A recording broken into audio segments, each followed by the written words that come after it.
राधे राधे दोस्तों, जय श्री कृष्ण। आज आप सुनेंगे जितिया व्रत की 3 कथाएं। जीमुतवाहन राजा, चील और सियारिन की कथा और भगवान श्री कृष्ण से जुड़ी व्रत की कहानी। तो फ्रेंड्स, कहानी सुनने से पहले कमेंट बॉक्स में जय श्री कृष्ण ज़रूर लिखें।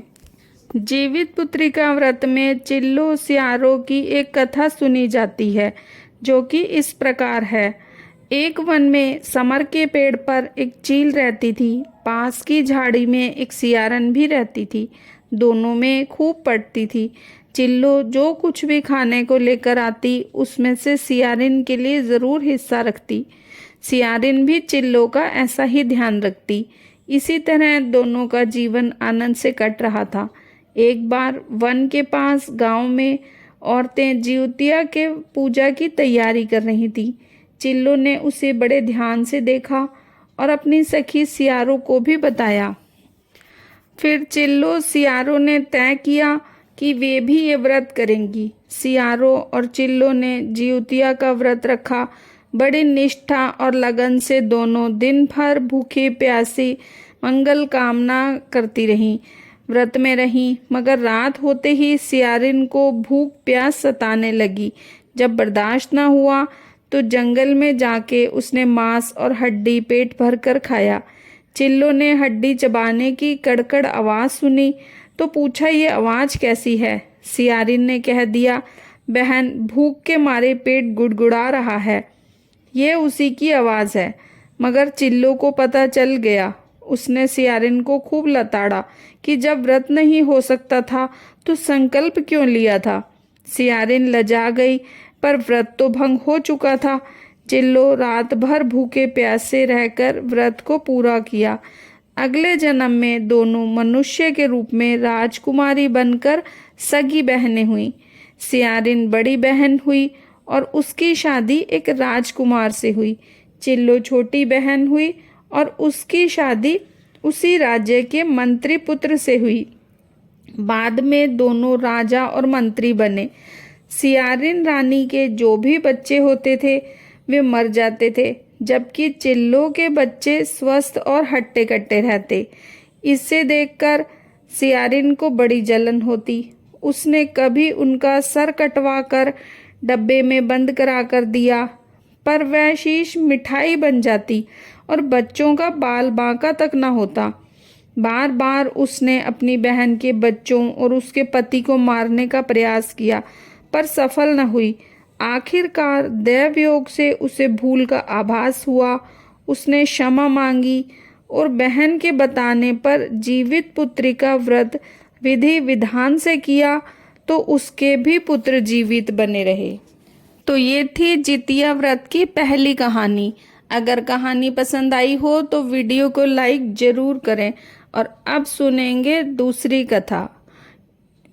ये है गंधर्वों के राजकुमार जीमुतवाहन की कहानी। गंधर्वों के राजकुमार का नाम जीमुतवाहन था। वे बड़े उदार और परोपकारी थे। जीमुतवाहन के पिता ने वृद्धावस्था में वानप्रस्थ आश्रम में जाते समय उनको सिंहासन पर बिठाया, किंतु इनका मन राजपाट में नहीं लगता था। वह राज्य का भार अपने भाइयों पर छोड़ स्वयं वन में पिता की सेवा करने चले गए। वन में ही जीमुतवाहन को मलयवती नामक राजकन्या से भेंट हुई और दोनों में प्रेम हो गया।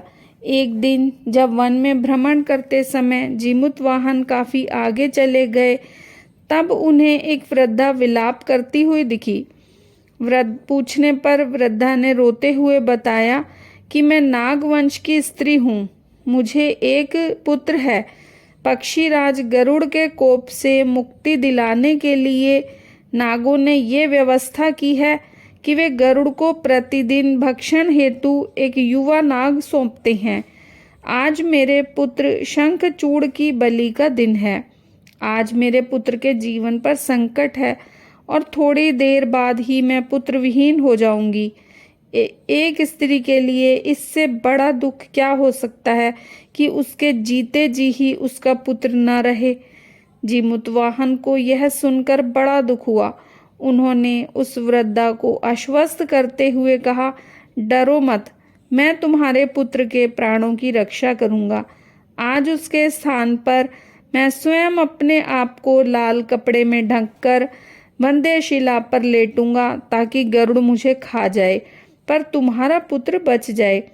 इतना कहकर जीमूत वाहन ने शंखचूड़ के हाथ से लाल कपड़ा ले लिया और वे उसे लपेटकर गरुड़ को बलि देने के लिए चुनी गई वंदे शिला पर लेट गए।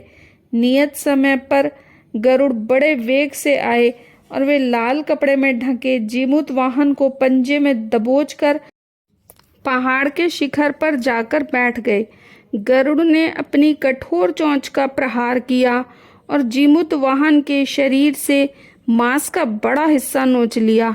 इसकी पीड़ा से जीमूत वाहन की आंखों से आंसू बह निकले और वह दर्द से कराहने लगे। अपने पंजे में जकड़े प्राणी की आंखों से आंसू और मुंह से कराह सुनकर गरुड़ बड़े आश्चर्य में पड़ गए, क्योंकि ऐसा पहले कभी न हुआ था। उन्होंने जीमूत वाहन से उसका परिचय पूछा। जीमूत वाहन ने सारा किस्सा कह सुनाया कि कैसे एक स्त्री के पुत्र की रक्षा के लिए वे अपने प्राण देने आए हैं। आप मुझे खाकर भूख शांत करें। गरुड़ उनकी बहादुरी और दूसरे की प्राण रक्षा के लिए स्वयं का बलिदान देने की हिम्मत से बहुत प्रभावित हुए। उन्हें स्वयं पर बड़ा पछतावा होने लगा। वह सोचने लगे कि ये एक मनुष्य है जो दूसरे के पुत्र की रक्षा के लिए स्वयं की बलि दे रहा है, और एक मैं हूँ जो देवों की संरक्षण में हूँ किंतु दूसरों की संतान की बलि ले रहा हूँ। उन्होंने जीमूत वाहन को मुक्त कर दिया।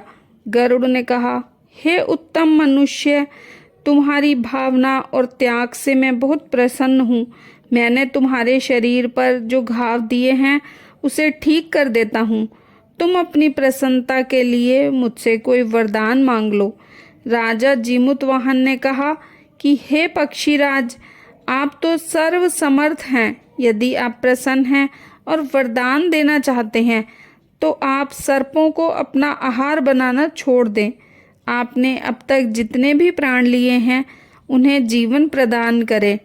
गरुड़ ने सबको जीवन दान दे दिया और नागों की बलि न लेने का वरदान भी दिया। इस प्रकार जीमूत वाहन के साहस से नाग जाति की रक्षा हुई। गरुड़ ने कहा, जैसी तुम्हारी इच्छा वैसा ही होगा। हे राजा, जो स्त्री तुम्हारे इस बलिदान की कथा सुनेगी और विधि पूर्वक व्रत का पालन करेगी, उसकी संतान मृत्यु के मुख से भी निकल आएगी। तब से ही पुत्र की रक्षा हेतु जीमूत वाहन की पूजा की प्रथा शुरू हो गई। यह कथा कैलाश पर्वत पर भगवान शंकर ने माता पार्वती को सुनाई थी। जीवित पुत्रिका के दिन भगवान श्री गणेश, माता पार्वती और शिवजी की पूजा एवं ध्यान करने के बाद ये कथाएं जरूर सुननी या पढ़नी चाहिए। भगवान श्री कृष्ण कथा। ये कथा महाभारत काल से जुड़ी हुई है। महाभारत युद्ध के बाद अपने पिता की मृत्यु के बाद अश्वत्थामा बहुत ही नाराज था। उसके अंदर बदले की आग तीव्र थी, जिसके कारण उसने पांडवों के शिविर में घुसकर सोते हुए 5 लोगों को पांडव समझकर मार डाला था। लेकिन वे सभी द्रौपदी की 5 संतानें थीं। उसके इस अपराध के कारण उसे अर्जुन ने बंदी बना लिया और उसकी दिव्य मणि छीन ली, जिसके फलस्वरूप अश्वत्थामा ने उत्तरा की अजन्मी संतान को गर्भ में मारने के लिए ब्रह्मास्त्र का उपयोग किया, जिसे निष्फल करना नामुमकिन था। उत्तरा की संतान का जन्म लेना आवश्यक था, जिस कारण भगवान श्री कृष्ण ने अपने सभी पुण्यों का फल उत्तरा की अजन्मी संतान को देकर उसको गर्भ में ही पुनः जीवित किया। गर्भ में मरकर जीवित होने के कारण उसका नाम जीवित पुत्रिका पड़ा और आगे जाकर यही राजा परीक्षित बना। तब से ही इस व्रत को किया जाता है।